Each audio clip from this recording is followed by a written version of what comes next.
Hey there folks, thanks for tuning in to another video review, and it's been quite a while since I've done any sort of figure or collectible review. I've been busy with school and work. I recently had surgery. If you follow me on my Facebook page, you know I made that announcement.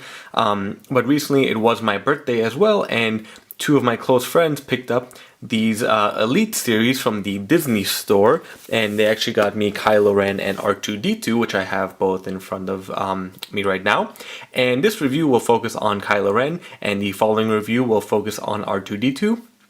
And yeah, so I've never collected these before. I know I used to collect the regular 6-inch Black Series figures from Hasbro, and when the Elite series came out, I was initially really excited for it, but just kind of lost interest in these smaller scale figures, and with them being kind of pricey, if I recall, they're maybe like $20 for not having any real posability or mobility when it comes to the joints and whatnot, if there are any. I thought it was pretty much just a mini statue, but you know, like I said, these are my first figures from the Elite series, and I will go ahead and find out what I missed all these years.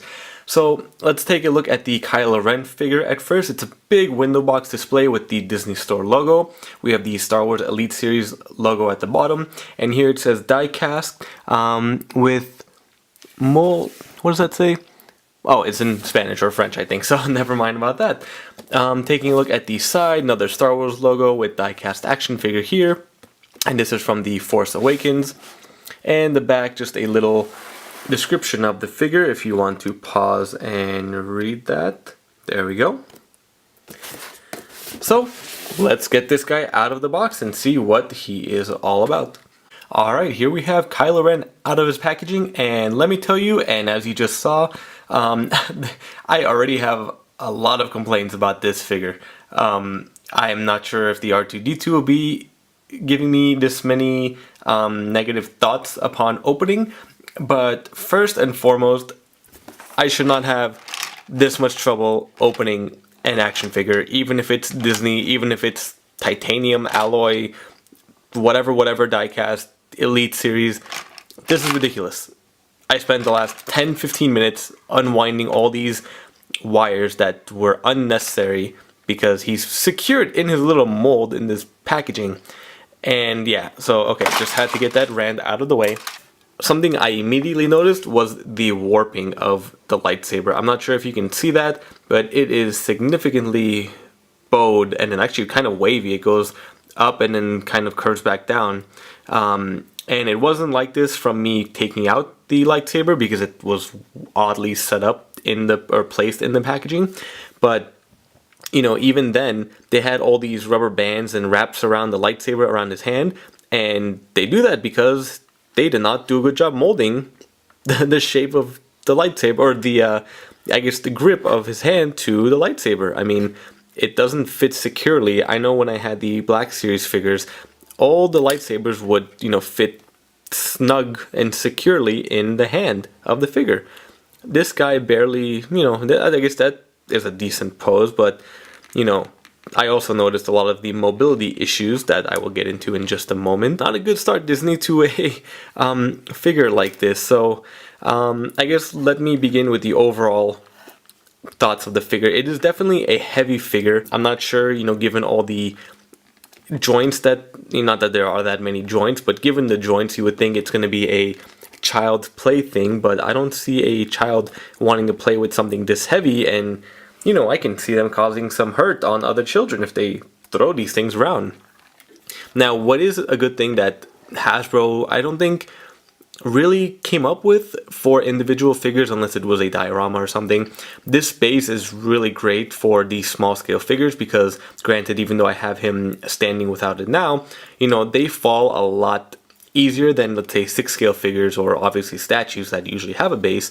So this base is a really good thing that Disney did incorporate to these Elite Series figures. There's nothing going on really about them. They just say Star Wars with some designs here and there. And looking at the R2, I believe he has one. Yeah, he has one too, and it's the exact same thing. So that's a cool thing. And the bottom of the right foot has a little peg hole to place in and get him posed.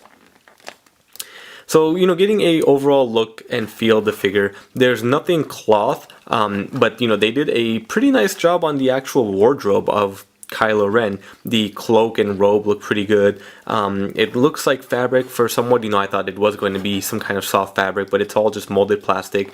It isn't really removable because there's no point in taking off the head. They didn't include the Kylo Ren mask, which I kind of wish they would, or maybe a changeable head to replace this head with. But overall, it's a pretty good look. The belt looks pretty fake. I'm not too happy with that. They just made it too glossy and too plain. There really isn't anything going on. And the arms look pretty decent given the design that we do see him with in the movie as well. Looking at the head, let me start with the hair, actually, get that focused in. It's a pretty good job. I know a lot of times Hasbro was kind of hit or miss when it comes to the hair and facial features and whatnot. This hair is a pretty spot-on match to how Kylo Ren or Adam Driver looks in the movies. The face, however, is a whole different story. First off, he is not that tan. I mean, he might look somewhat palish, as we do see Adam Driver in the films, but in person, this is a pretty tan, light brown skin figure, and it just does not look like him. The face, I don't even think it looks like Kylo Ren at all. The lips are off, the eyes are off, the nose is off. I know he kind of has a bigger nose than most of the actors, but even then, this shape of the nose just doesn't really work. And I completely understand, believe me, that, it's a $20 or whatever action figure that kids are mostly going to play with. It's not going to be a Hot Toys quality sculpt and design. Not that every sculpt we have from Hot Toys is perfect likeness of the character, but at least with most of the Hasbro figures we can tell that, yeah, that's Ewan McGregor, yeah, that's Mark Hamill, that's so and so and so and so. With this one, if I haven't seen the Star Wars movies, or if I didn't know who Kylo Ren or Adam Driver look like, I would have no idea who this actor was supposed to be. But yeah, and let me take a look at the lightsaber. So I got that out of the way, that the actual blade is bowed pretty much. It's a nice red though, it's almost on the hot cherry pink kind of reddish, if that makes sense.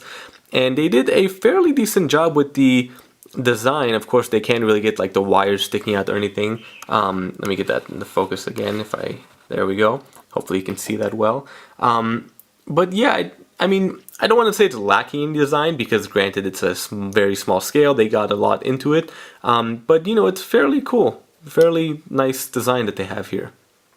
And a good paint application and whatnot. So that's not too bad.